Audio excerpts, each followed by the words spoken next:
আমাদের বাঙালি মেয়েদের দুর্গাপুজো নিয়ে এবং অষ্টমী নিয়ে একটা নানান রকম প্ল্যান থাকে। কি শাড়ি পরবো, কিভাবে সাজবো, সেরকম আমারও নড়চড় হয়েছিল না। আমি প্রতি বছর দুর্গাপুজো অষ্টমী পুজো করতে আমার বাপের বাড়িতেই যাই। সেখানে বোন আমি দুজনে মিলেই পুজো করি, তার সাথে মাও কখনো কখনো করে। কিন্তু এবছরটা মনটা ভীষণ খারাপ হয়ে গেছে জানো। বোন পুজো করতে পারবে না, কারণ ভাইয়ের শরীরটা ভালো না, নার্সিংহোমে ভর্তি আছে।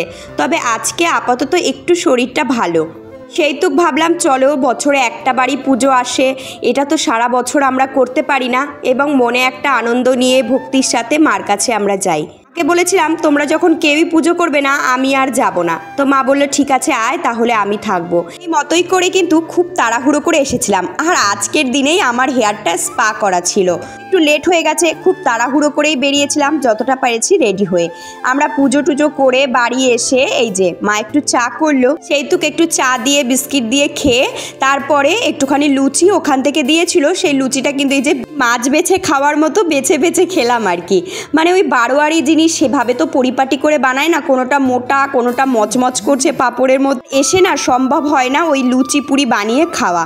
সেইটুক অগত্যা খেতে হয়। দুপুরবেলা মা রান্না করবে বললে একটু সবজি কেটে দে, সেইটুক আজকে রান্না করেছে। মটর ডালটা টক ডাল করেছে, তার সাথে পুঁইয়ের একটা সবজি, ভেন্ডি আলু ভাজা। ছেলেকে একটু খাইয়ে দিই, চলো টাটা, শুভ দুপুর, ভালো।